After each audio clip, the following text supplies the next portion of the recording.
The White Pyramid in Dashur. What do we know about this mysterious structure? This is the least researched pyramid in Egypt, and our team had a favor to visit and research this ancient complex in the sands of Western Desert. Who built the White Pyramid, and when? What underground structure does it hide? What was found in the White Pyramid? Did it contain sarcophagus and a mummy? How does this pyramid look inside? In this video, I'm sharing our experience of exploration of the White Pyramid, its unique experience, because no researchers worked on this pyramid since the end of 19th century till us in 2011-2012. We in ISIDA Project made great report, and Keith Hamilton wrote great article about the White Pyramid. And now we made this video to tell you how it was. The plan above shows the basic layout of the pyramid complex of Amenemhet-II, which appears to encroach on an area of Old Kingdom mastabas. The complex was only partially excavated by Jacques de Morgan in 1894, 1895, and the few brief details we have of the complex were published in 1903. Morgan's publication is unfortunately brief on the architectural details of the complex that he did uncover, though thankfully he did provide some useful drawings. Miroslav Werner would state, in 1894-95, Jacques de Morgan made an archaeological investigation of the ruins, but unfortunately it was hasty and therefore superficial. Fascinated by the wonderful jewelry found in the princesses' tombs, he did not make a careful examination of the mortuary temple, the causeway, or the valley temple. The ISIDA Project managed to enter into the pyramid substructure in 2011 and 2012 and managed to take some images of the inside of this unusual structure.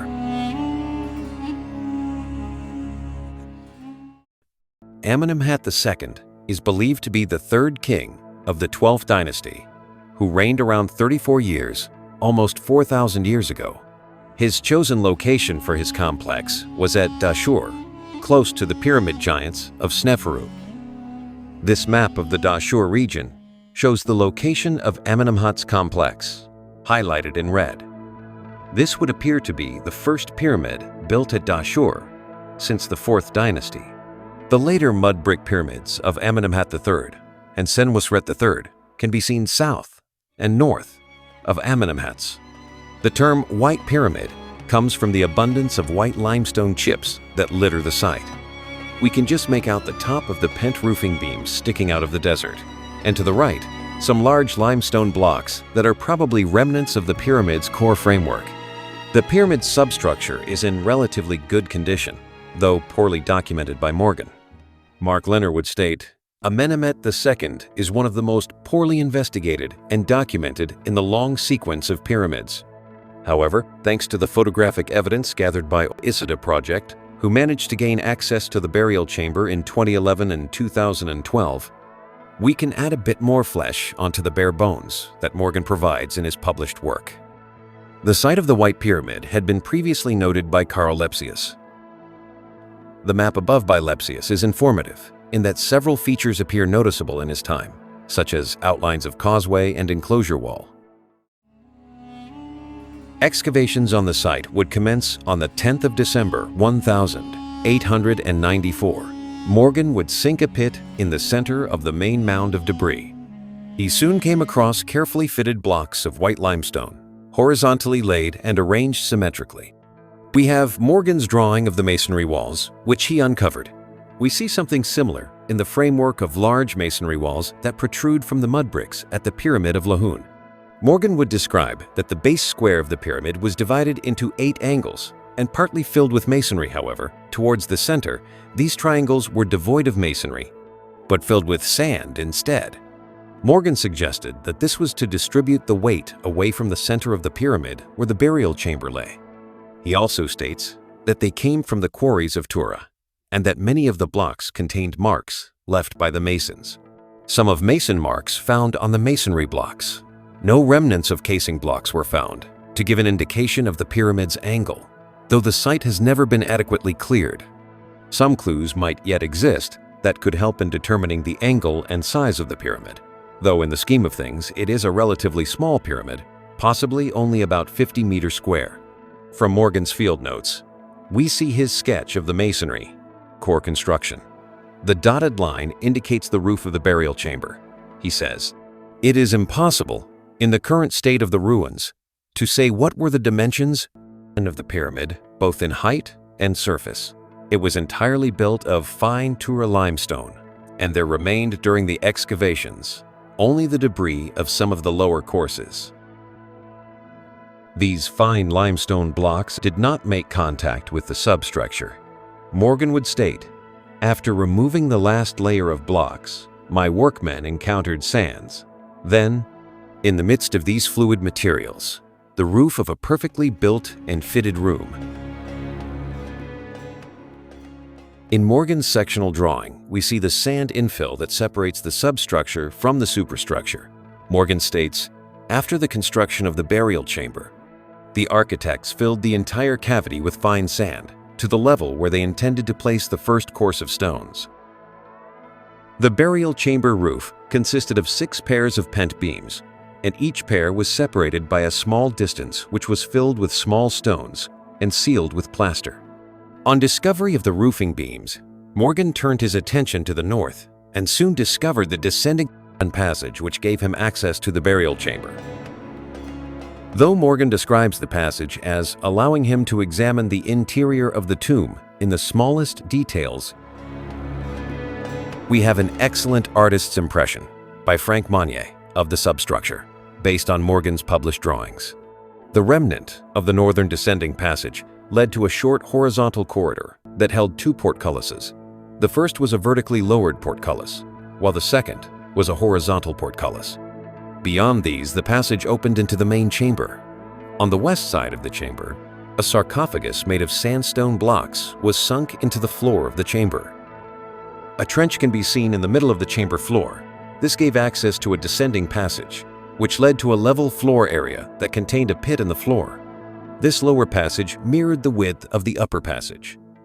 This trench appears to have been concealed with masonry that would have blended in with the floor of the main chamber. In the main chamber, 4 magazines are to be found, 2 in the south wall, and 1 each in the west and east walls. Morgan would state that they were placed symmetrically and separated from the chamber by a thin wall of limestone. In the west end of the north wall, he describes a small hiding place. In Morgan's published drawings, we have a section and plan of the chamber. His section suggests that the descending passage inclines at a gentle 10 degrees, and above the flat ceiling of the descending passage, a pent roof ceiling has been constructed to relieve weight from above.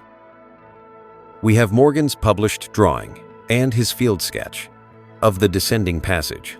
The height of 1.33 meter appears to be the vertical height of the passage, as another sketch shows it as vertical. At 10 degrees, the perpendicular height would be a slightly smaller 1.3 meter. One sketch suggests that the surviving floor length of the descending passage is about 11.25 meter. It is interesting to note that the pent relieving roof above the passage is somewhat narrower than the passage that it protects. Above the rock trench in which the passage was built, we see that he writes briquessi. Unfortunately, his brief report does not clarify what these are. Possible mud brick? Morgan maintains the same passage height on his scale drawing for the horizontal passage that leads to the main chamber. We see that the roofline of the passage is drawn as only slightly less than the roofline of the western magazine, which he gives as 1.5 meter high. However, there is a major discrepancy in this drawing and what the ISIDA Project photographs reveal. We can see the horizontal passage enter into the main chamber in the bottom right-hand corner, and it is immediately apparent that the roofline of this passage is considerably lower than that of the western magazine, which still has most of its closure stones still in place. As we will see, the height of the entrance turns out to be only 1.02 meter high. The image was taken in 2011, and as you can see, the chamber is largely covered in debris. However, images taken in 2012 show significant digging in the areas of the sarcophagus and floor trench by persons unknown. When these images were taken, the only access to the chamber was through a breach in the ceiling at the east end. In Morgan's day, he gained access through the descending passage, and he makes no mention of any breach in the ceiling. Unfortunately for us, he provides no detail on the condition of the chamber, other than to say, the pyramid had been entirely covered by spoilers. They had exploded a part of the corridor, opened the sarcophagus, broken the partitions which formerly closed the rooms of the offerings. Nothing had escaped their investigations, and no object remained. The images show significant damage to parts of the chamber, but which are new and which are old would require careful scrutiny.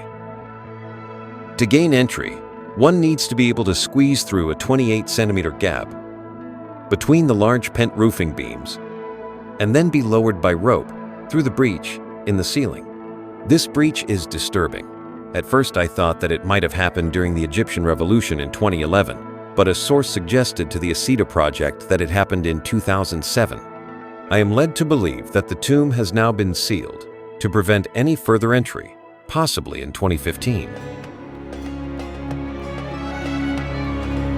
We can see that he gives a height for the entrance at 1.02 meter, which is some 48 centimeter lower than the West magazine at 1.50 meter. This is in error.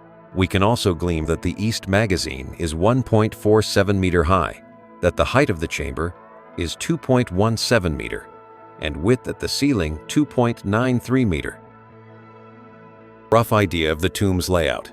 Portcullises are in the closed position, and I have reduced the height of the horizontal passage to 1.02 meter or 2 cubits. From Morgan's sketches and the images available, we appear to have 3 wall courses that make up the chamber above floor level. The ISIDA Project obtained measures for the top course on the south wall, which gave a chamber length of 7.3 or 14 cubits. In this 2011 image of the entrance, ISIDA measured the width of the lintel above as 1.56 meter or 3 cubits. This would appear to be the width of the unlined horizontal passage. On the right, we can see some of the surviving wall lining, some 17 centimeter thick, whereas on the left, the lining appears robbed, with the lintel receiving no support on this side. 2 wall linings of 17 centimeter thickness would leave a remaining width of 1.22 meter, which would agree with the width of the descending passage. However, there are possible indications that the passage may originally have been only 2 cubits wide, therefore matching the height of the entrance. This view just inside the entrance shows a strange, recessed area on the ceiling. Just in view on the right is the damaged edge of the wall lining, and behind that, we can make out the opening for the horizontal portcullis. On the west wall, the lining appears to have been removed. But is it possible that the lines on the ceiling denoted the original thickness of the wall lining? Was some modification carried out to increase the width of the passage? Could this explain why the pent ceiling above the descending passage is somewhat narrower than the passage below? Was the whole passage widened at some stage?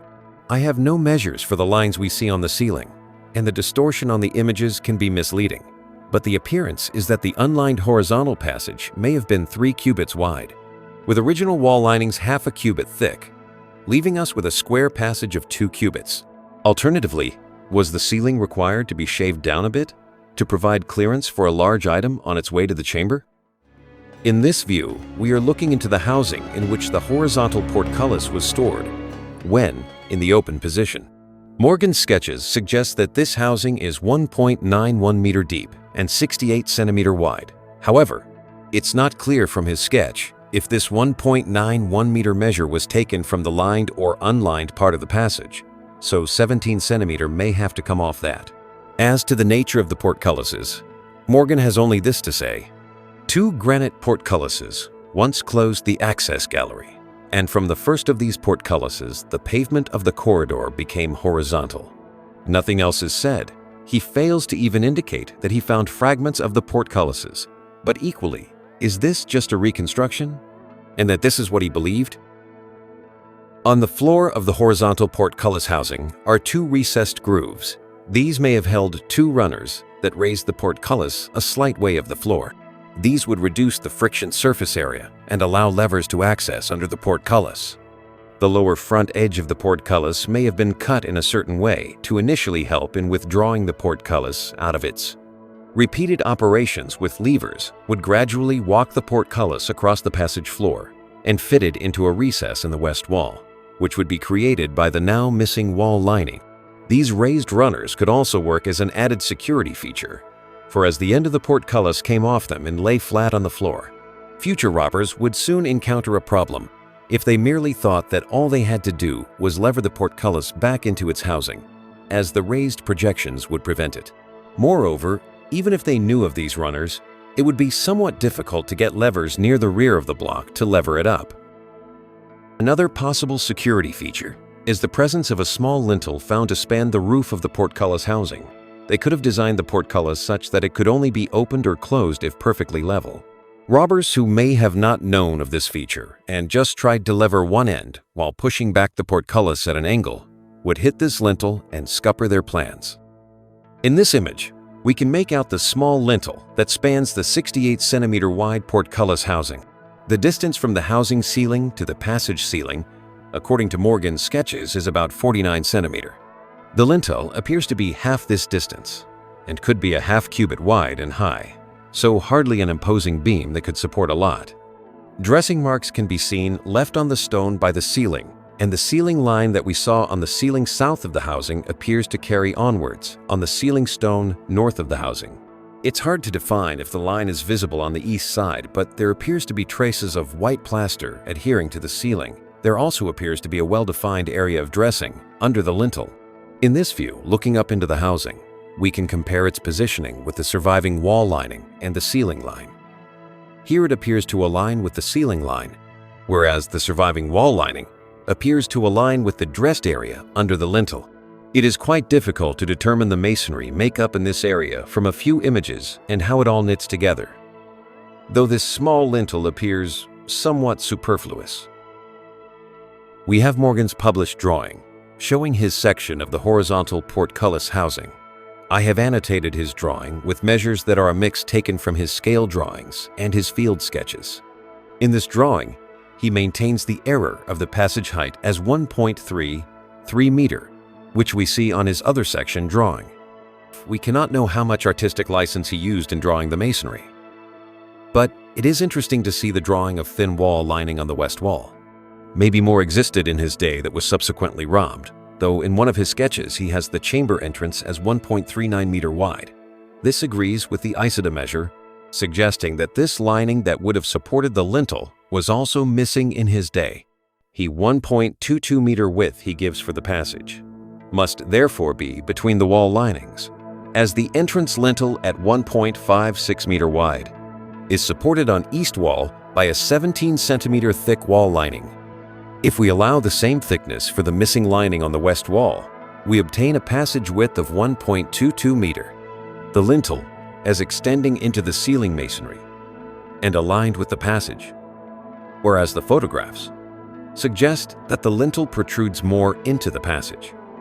We see the ceiling stone at the top of the image, which contains the lintel.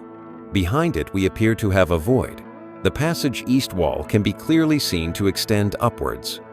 One would be forgiven for thinking that this was the vertical portcullis housing, but this cannot be, as his drawing and sketches show the vertical portcullis to be over a meter further north, and it probably resides behind the stone in the background.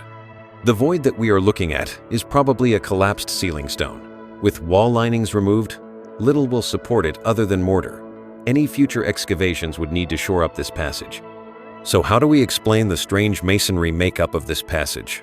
Granted, we have little data to go on, but I suspect that what we are looking at is a passage inside passage, and hopefully the following images might explain what we see. In this view, looking at the main chamber's north wall, we see the three courses that make up the wall, and the surviving east wall lining stone, supporting the lintel above the entrance. The wall linings and the ceiling stones that rested on them would form a distinct passage, and this in turn would be supported by the thick floor stones which rested on ledges of the trench. These floor stones of the upper passage became the ceiling of the lower passage. This double-decker passage arrangement would be protected by the larger masonry that formed the walls of the chamber, and protecting the lower passages. This larger surrounding masonry would extend northwards to join with the descending passage. Inside this void, left for the upper and lower passages, Thick floor stones would be fitted on the ledges left in the trench, and on this floor the upper passage, consisting of the wall linings and their ceiling blocks, would be fitted, along with the small lintel that spans the horizontal portcullis housing. In this view, we see part of the large masonry construction that would protect the lower passages. With the floor blocks laid on the ledges, construction of the upper passage could commence, a sort of smaller passage built inside a larger passage. In this view, the yellow stones are the masonry that constitutes the upper passage. The small lintel stone that spans the horizontal portcullis housing probably went no higher than what is shown above. It merely rested into cutouts provided for it in the ceiling stones next to it, with its upper surface flush with them, the top of the portcullis housing being bridged with the larger surrounding masonry. In this view, the upper passage has been completed, and then the larger surrounding masonry is laid on top to protect it. This sequence best explains what we see today. However, it can only be tentative, as we know so little about this passage. Morgan omits any description of this passage, other than it held 2 granite portcullises. He makes no mention of wall linings, the lines on the ceiling, the grooves on the portcullis floor, etc. To be kept in mind also is the possibility that originally the wall linings may have been thicker at half a cubit each, giving us a square passage of 2 cubits. In this image, taken in December 2012, we can see that persons unknown have excavated in the area of the trench and chamber entrance. We can see what appears to be a ledge left for the floor stones. Unfortunately, we have no camera shot from the opposite direction to see if a ledge exists on the east wall. Though Morgan's section shows intact flooring in place, we do not know if this is artistic license and a reconstruction of how he envisages the floor to be like originally. Flooring is missing from the passage, and it might be the case that no flooring exists along its length. If this is the case, it would appear that the only thing keeping the lintel and wall lining in place are the tenacious properties of ancient Egyptian mortar. In this view, we can see a thick surviving floor stone against the south wall of the main chamber. Beneath this, we have what appears to be well-fitted but less thick masonry. Though the debris sloping out of the entrance passage obscures a lot of the trench, we do appear to have a clean vertical face surviving on the west side of the trench. Unfortunately, we have no images from the other side to show the east side of the trench. The chamber floor level is easily visible, even with the missing chamber floor stones. A dusty ledge can be seen, probably left as the masons did the final smoothing of the chamber walls. In this view, looking down into the trench, we can still see what appears to be a considerable amount of well-fitted masonry against the chamber's south wall, and a possible hole in the floor of the trench. This is somewhat at odds with Morgan's drawings where he shows the trench devoid of masonry. We do not know if the ledge carried on across the trench, or if the trench was simply filled with masonry after whatever was deposited in the lower passage. One would have thought that the masons would have fitted in a regular chamber floor over the trench to disguise its presence. Having a regular row of floor stones matching the entrance passage's width would only raise the interests of robbers. I have reconstructed how the missing wall lining and floor stone may have originally looked. From Morgan's published scale drawings, he suggests that the passage floor stones are about 60 centimeter thick. For comparison, the first course above the floor level would be 75 centimeter high, and as the entrance is 102 centimeter high, the distance between the next course line and the top of the entrance is 27 centimeter.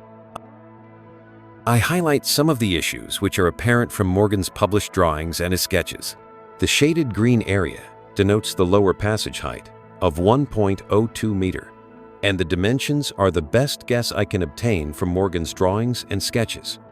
We see that he gives a height of 222 centimeter for the south wall of the trench and 258 centimeter from the chamber floor to the inclined floor of the trench at north wall. He could not measure the south wall due to the masonry, but only infer it by trigonometry. However, is at odds with his sketch. In his published drawing, the dimensions 222 and 258 appear more related to the position I have placed them. The 25 the eighth of may be the distance between the two passage floors, or the end of the inclined floor, where in one of his sketches he shows a small step of 7.5 centimeter. It might be possible that the distance between the two level floors was intended to be 5 cubits. Though Morgan's published drawings look impressive and detailed, they are clearly at odds with the photographic evidence.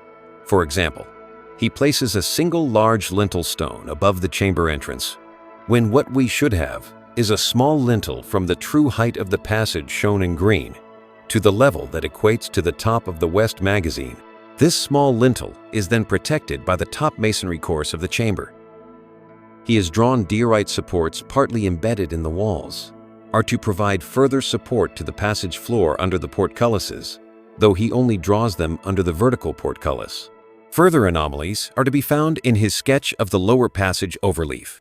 For example, he appears to draw a niche in the east wall of the lower passage, which he does not mention in his text, where he only mentions the square pit in the floor. This small niche seems clear in his drawing, where he gives it as 38 wide, 55 deep, and a height of 70, with the niche being 47 from the north wall. It is hard to determine what he is implying from this sketch, and one wonders if it has any relation to his plan, where he draws a recess next to the outline of the pit. In this plan, he shows the recess for the horizontal portcullis, and we might think the smaller recess is to denote the vertical portcullis housing, though at 55 deep, it would extend beyond the wall linings, and we appear to have no counterpart recess on the opposing wall, which we might expect. Only further excavation can clarify what Morgan shows on his sketches. We have Morgan's sketch of the upper and lower passages. It is noticeable that Morgan provides no solid line for the upper passage floor, just a dashed line. This might suggest that the floor was missing in his time. This could explain why he got the horizontal passage height so wrong, for if the floor had been fitted, he could hardly fail to notice the difference in height, being bent over in a passage barely a meter high. If there is no flooring present under the debris we see today, then it might be the case that Morgan merely assumed that it mirrored the height of the descending passage at 1.33 meter, and therefore leading to the errors we see in his drawings. Another issue we have is the measure 94 centimeter to the diorite supports from the end of the descending passage. This too is clearly at odds with his published drawings, and likewise, the 177 seems too little for the head height of the lower passage.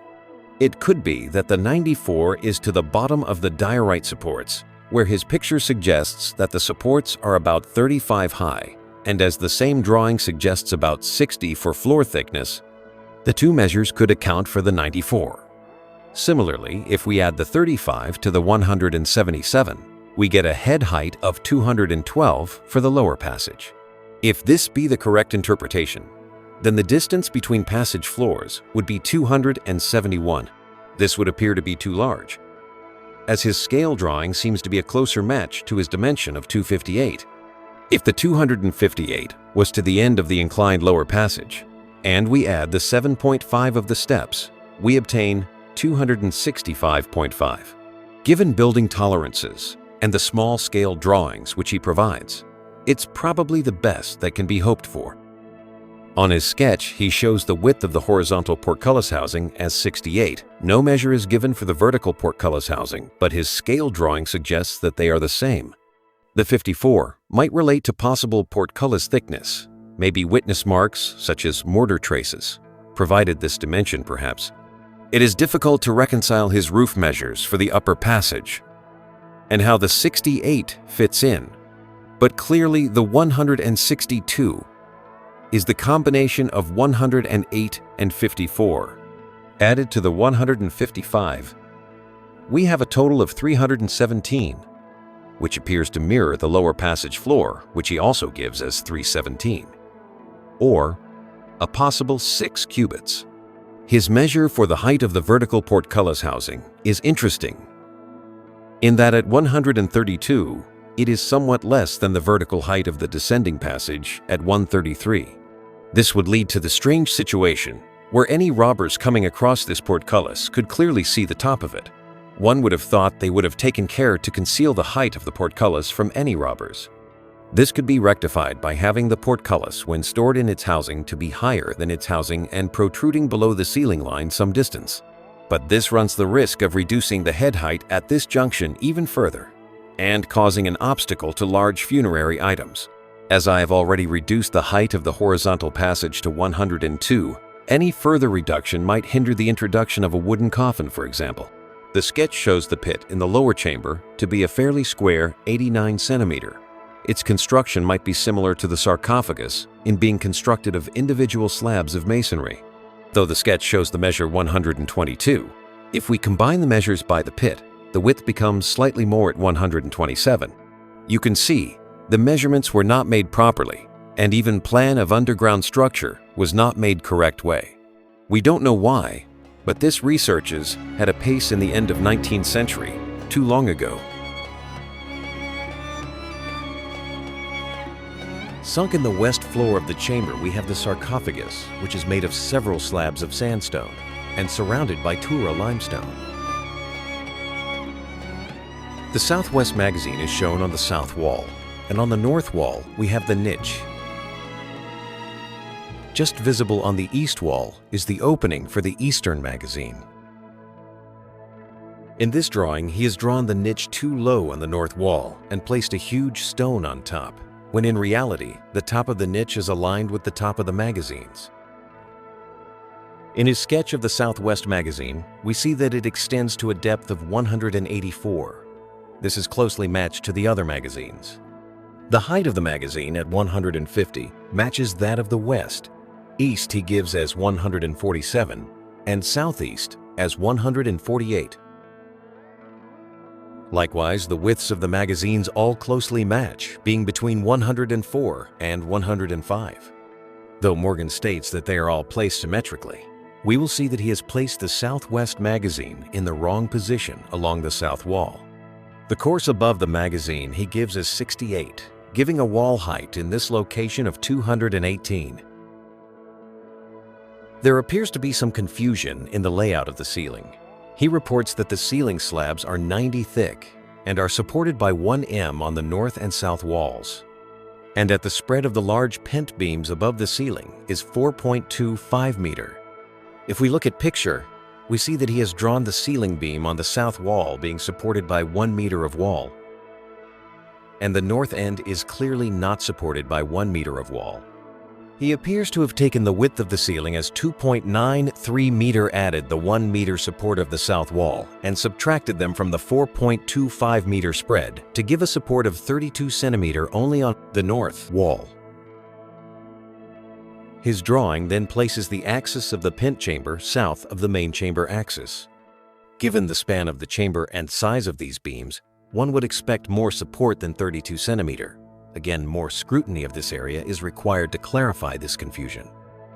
I have modified Morgan's picture in Photoshop to provide another possible solution.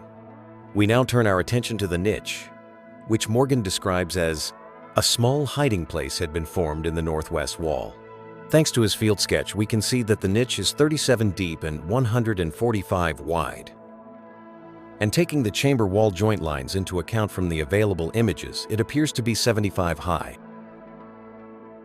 This niche had been covered by a plate of stone some 10 centimeter thick, and part of this plate still survives. To robbers who did not know the layout of the chamber, this plate of stone would simply appear as a wall course stone. But tomb robbers are a smart foe, and whatever was behind this plate has been long robbed. In this 2011 image, we can also make out some of the surviving cover plates still in place. Note the masonry joint lines that show that the top of the niche aligns with the top of the magazine. The west magazine is the only magazine that appears to have retained most of its closure stone. Here a small breach has been made in its top left corner. Morgan's sketch shows this stone to be some 35 thick, reducing the available storage space to a depth of 1.47 meter. This view is inside the niche, looking to the west, with a cover plate left. The back of the plate appears to have been left quite rough compared to the rest of the niche. And inside the niche, we see numerous dressing marks left by the masons. As to the function of the niche, the only thing I can think of is that it may have held a slab stela. Given the care in concealing the sarcophagus in the floor, why not do the same for a slab stela, whose positioning in the chamber effectively makes it a headstone for the sarcophagus? In this view, taken in December 2012, we can see that someone has obviously shifted a lot of debris to access the sarcophagus immediately below the niche. An excavation has been made in the back of the niche. The chamber floor line coincides with the top of the damaged wall, seen at bottom. A lot of white limestone can be seen piled up on right. How Morgan left this chamber is not clear. One might assume he cleared it of debris. But if this was the case, where has all this new debris come from? Indeed, if we look at the earlier image of 2011, we can see sizable pieces of masonry on top of the debris. The obvious concern is that all this debris might be more recent. The most visible damage to the chamber is sadly the southwest magazine. In this location, we see extensive excavation has been done through the upper wall course and into the ceiling beam. You can just make out the clean vertical edges of the magazine entrance, and then the rough cutting above as they cut through the upper wall course, which formed part of the ceiling of the magazine. In this different view, taken from inside the sarcophagus, we see the badly damaged southwest magazine. Damage is also visible on the wall to the right of the magazine. In this view, I have highlighted the damaged lintel stone above the magazine entrance. Note also the square hole in the south wall. This can be seen on the image. According to Morgan, all these magazines were separated from the main chamber by a thin wall of limestone. Remains of these walls may yet remain in place under the debris pile. Clearance in the area of the sarcophagus allows us a good look at the covering stone for the west magazine. Ooking up into the northwest corner, from inside the sarcophagus, it appears that the west magazine has been closed with two plates of stone that match the wall courses. Likewise, the covering plate for the niche blends in with the chamber wall courses. However, robbers would soon be suspicious of two equal blocks on top of each other. The entrance would be better concealed if the top block had been made a different width. That said, the joints are quite close, and a fine piece of the mason's skill in fitting them in the tight confines of this corner. From Morgan's sketch, the plate of stone is 35 centimeter thick, with the lower two chamber courses being 75 centimeter high and the entrance being 105 centimeter wide. Then one of these stones would be 0.28 of a cubic meter. Solid limestone at about 2,700 kilogram a cubic meter means that they weigh about 740 kilogram each. This is no small weight to put in place. Further, no rebate appears to have been left in the walls of the magazines to insert the block against. Looking through the breach in the upper closure stone, we can see into the west magazine. The thickness of the closure stone reduces the depth of the magazine to 1.47 meter. Morgan would report that no object remained in the tomb other than a piece of diorite statue, which bore the inscription below. In this view, looking down into the sarcophagus from inside the southwest magazine, I have placed red lines to denote the chamber's floor level. The sarcophagus. It is not like the solid, fine sarcophagus boxes that we come to expect in ancient Egypt, but could be more accurately described as a stone-lined pit.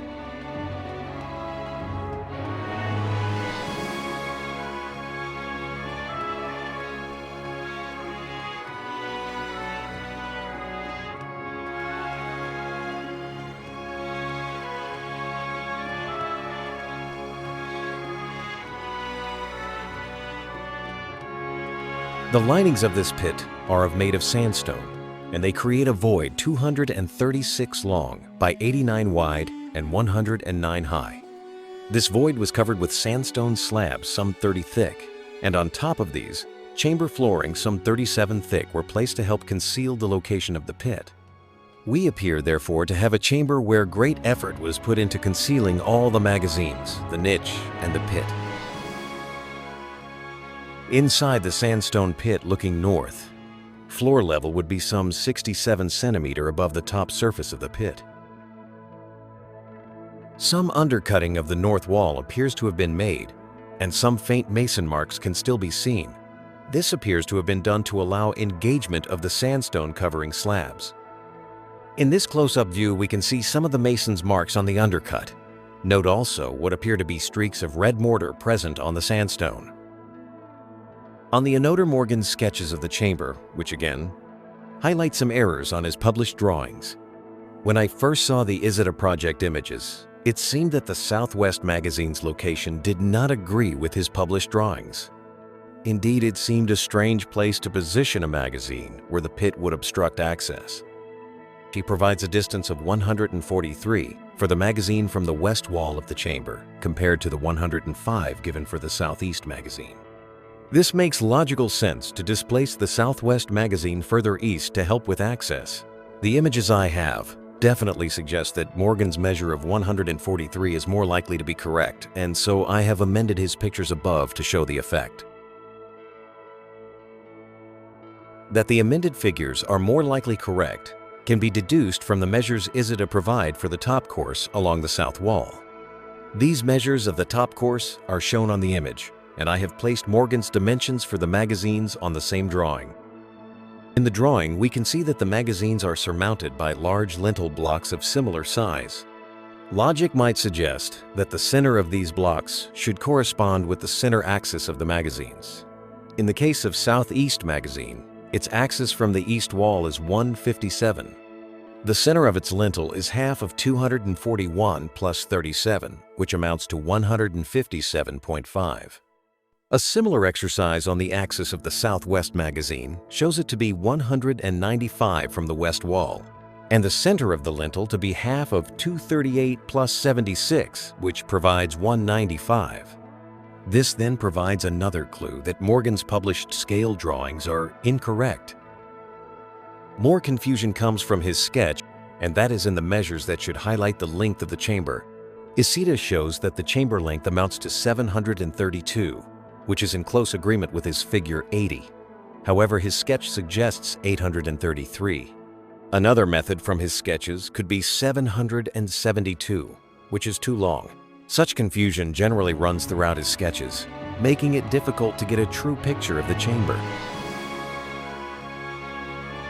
From the available information, the above plan is my best guess of the chamber. Here I have the passage axis. Divide the chamber into two equal parts. In this scheme, the Southeast magazine would be 96 from the trench, which agrees closely with the 97 on his sketch. However, the Southwest magazine would only be 58 from the trench, which does not agree with his sketch. The next issue to address is the following statement by Morgan. The corridor measures inside 1.2, 2 meter wide by 1.3, 3 meter high. It provides the necessary space for the passage of the wooden coffin, which contained the mummy. The internal height of the sarcophagus is 1.09 meter, and if the corridor was 1.33 meter, it is clear that a box 109 would have clearance. But as we now know that the height of the horizontal passage is only 102, we have an issue to address as to what can pass the junction of the descending and horizontal passage. With the vertical portcullis flush with the horizontal passage ceiling, a box of length 235 and 89 high could just squeeze past the junction. Any lid would have to be introduced separately. The internal space created by the sandstone sarcophagus is considerable.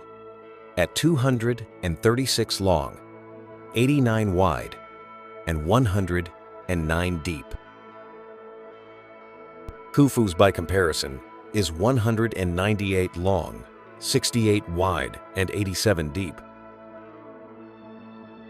What burial practice Amenemhat elected to use, such as a nested box configuration, we do not know, but given the large space available in the sandstone sarcophagus, it is possible that space could be found for canopic jars. A canopic chest could also be placed in one of the magazines, or even in the pit found in the lower passage, though this appears a bit distant from the sarcophagus and a lot of work to create this location. In the image, courtesy of Dieter Arnold, and based on Morgan's published drawings, we see a second coffin placed in the lower passage. It certainly makes logical sense that a second wooden coffin, or even a stone sarcophagus, could be placed in this area. The level floor in this area is certainly capable of holding another sarcophagus, as it is some 3.17 meter long and over 1.22 meter wide. Could we perhaps even be looking at a double burial? The strange tombs found to the west of the pyramid also contained double burials. The sizable pit in the floor could have held a canopic chest, or it may have contained valuable items. Arnold has drawn a stone that would rest on the diorite supports. In this view looking east, we can see the ceiling breach in the southeast corner. Looking at the undamaged areas shows the quality of construction to be quite fine with very tight joints. It would have been a very impressive site when new. Some cracks are visible in the walls and on the ceiling, but given its age and the violations inflicted on it, the structure is generally in good condition. Note also the ceiling breach. As can be seen on Morgan's figures 82 and 83. 6 pairs of large pent beams span the chamber below, with each pair separated by a small space, which Morgan states was filled with small stones, sealed with plaster. The small gaps between the pent beams are the only access route into the chamber, and one needs to be slim enough to squeeze through a gap of 28 centimeters.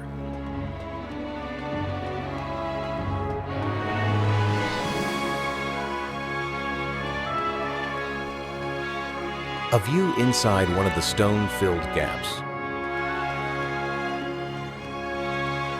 The gable end of the pent beams was closed with horizontally placed blocks. The whole construction is quite utilitarian.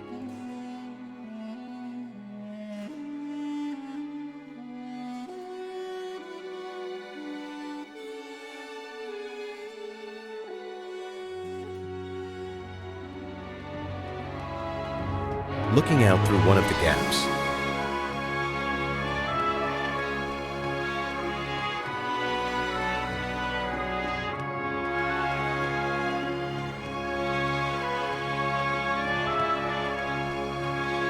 at a distance of 1.30 meter above the thick ceiling slabs, we come across the roof floor, which is supported by partition walls.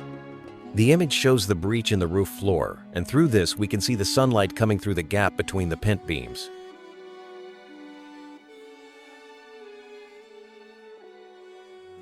In this view, we are looking down through the roof floor breach, and below we can see the breach that was made in the chamber ceiling stone.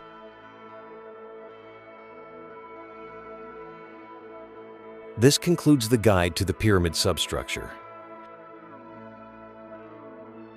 The available material on Amenemhat II's complex barely allows us a brief glimpse on this enigmatic site. Morgan's report is sparse in detail and his drawings somewhat suspect. We have to remember the era in which his excavations were carried out. Amenemhat's tomb is now sealed against any further intrusion, while it really requires a full excavation, though we still know little about Amenemhat's complex. Too often, our primary knowledge comes from old excavation reports, when what is required is more modern scrutiny. Much work remains to be done on the subject of Egyptian architecture. Maybe less needs to be spent on reading hieroglyphs and more spent on reading the stones.